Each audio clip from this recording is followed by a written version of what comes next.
So you'll notice that the First Nations Health Authority is where I'm based here, but it's also a professorship at the Simon Fraser and also connected to Providence. It's a unique collaboration.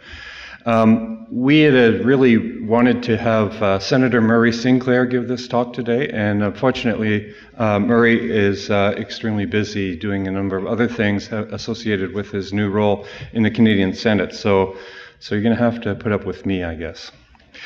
I wanted to start off with a quote from Dr. Marie Wilson, who is one of the commissioners from the Truth and Reconciliation Commission. And she said in a recent meeting of the Canadian Medical Association held in Vancouver in August, "What is it about the ways that we have organized our lives and our communities and our resources in this country that has made one group of people particularly unwell, disproportionately unwell?"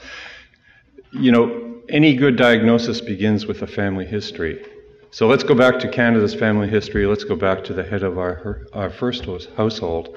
And of course, we'll recognize Sir John A. Macdonald there. And it's important to just go over this quote. "Indian children should be withdrawn as much as possible from parental influence." I don't know how there's many, but maternal child health people would take exception to that. "Withdrawn from parental influence, and the only way to do that would be to put them into a central training in industrial schools where they will acquire the habits and modes of thought of white men." Now that's the education system. It's a school, but it says here that the purpose is to acquire the habits and modes of thought of white men. So that's an assimilation agenda, very clear. Cultural genocide is embedded in that conversation.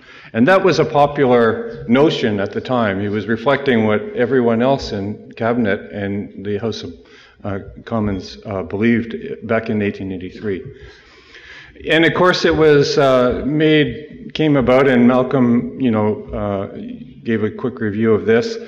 It looked at residential schools, and the Royal Commission on Aboriginal Peoples back in the early 90s, and we're really happy to have Dr. Marlene Brand-Castellana, who was the Director of Research for the Royal Commission.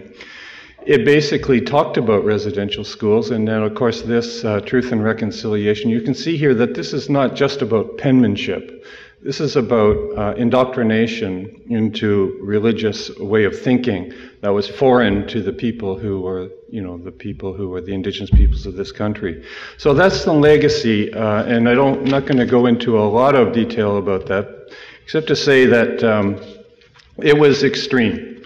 The peoples who ran these schools were extreme within their own culture, within European society. They were missionary type of people, and their values and belief systems around religion and sexual activity, etc., were extreme within European society, and they were chosen to actually indoctrinate Indigenous children into a vision of a different culture that was foreign to them. So that's a legacy that we're trying to deal with, the multi-generational traumas.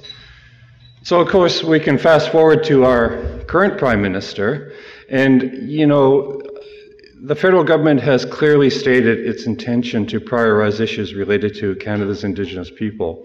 All of the 30 ministerial mandate letters that were sent to each cabinet minister by Prime Minister Justin Trudeau on November 15th provides the priorities. It says, and I quote from the mandate letters, "No relationship is more important to me and to Canada than the one with Indigenous peoples."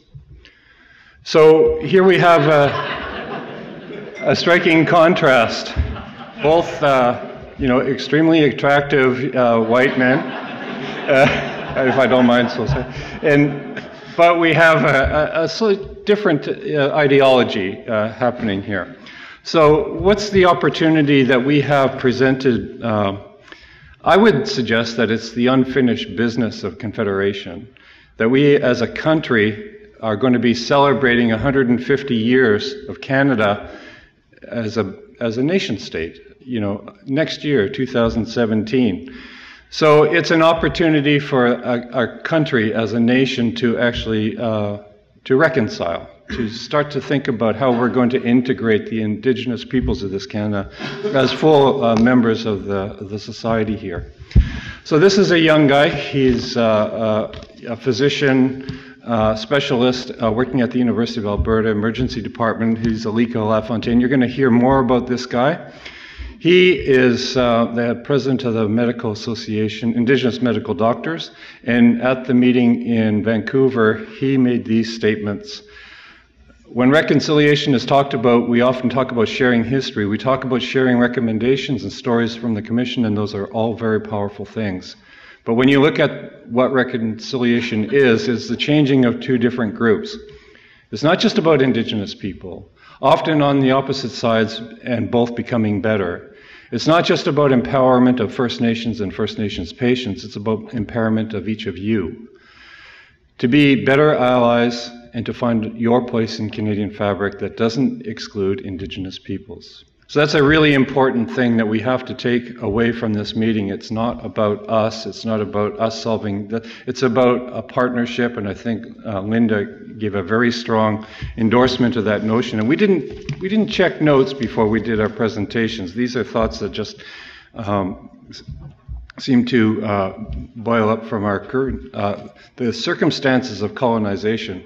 And really, to understand anything about Indigenous health and well-being, you have to, understand the colonial history of this country and the decolonization, which is the undoing of the colonialism where a nation establishes and maintains its domination over dependent territories. Of course, the dictionary definition of decolonization is, quote, the withdrawal from its colonies of colonial power, the acquisition of power, political and economic independence by colonies. So it's going to require individual and systematic efforts.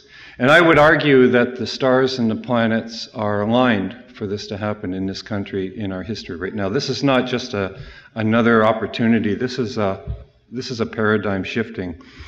So part of this, and Malcolm went into some details, so I'm not going to read this, but suffice to say that Canada was one of the architects of the United Nations Declaration on the Rights of Indigenous Peoples, and then sadly we did not become a signatory, and now we're back at the table as one of the, and so I think here's Dr. Carolyn Bennett. Many of you know Carolyn. She's a medical doctor and advocate, and she's currently the minister responsible for Indigenous and Northern Affairs.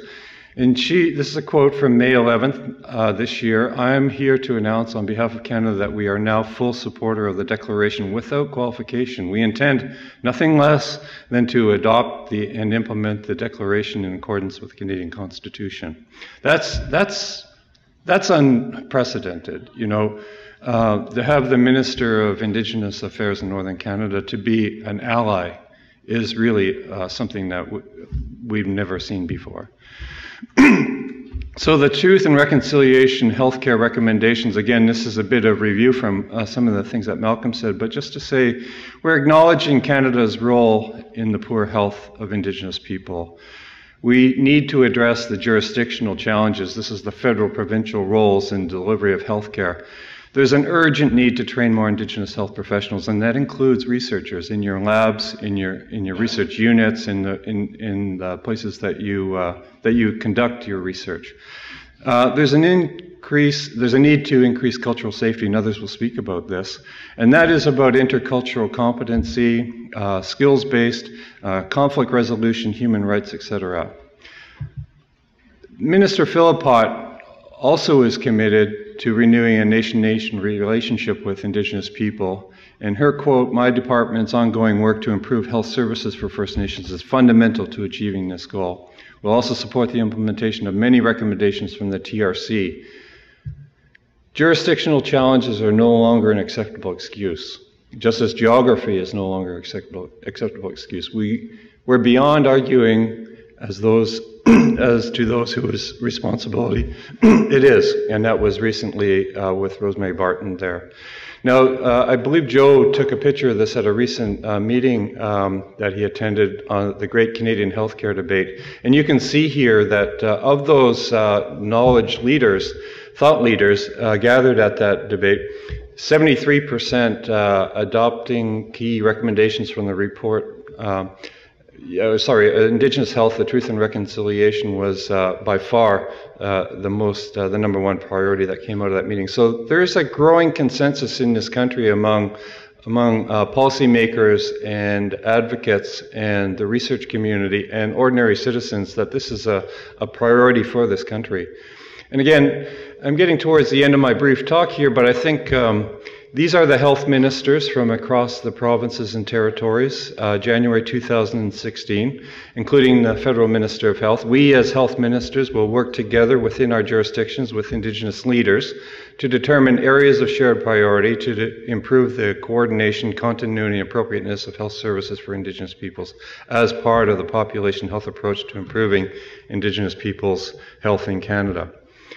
Wow, what a turnaround. You know, what a shift from about a year ago.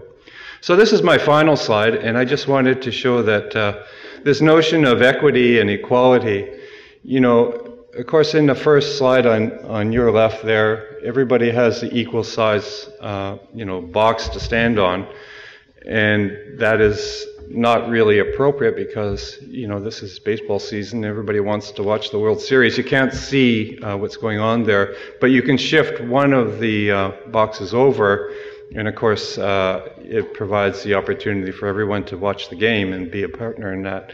And it's a kind of thing that I use with my students, but it really is this notion that you can't have equality without equity when you have disparities. And we have disparities, we know about them, but we have to think about how we're going to level that playing field. So thank you very much for listening. There's so much more that I could say, but my other speakers, including Joe, who's my boss, I don't want to cut into his time. So thank you very much.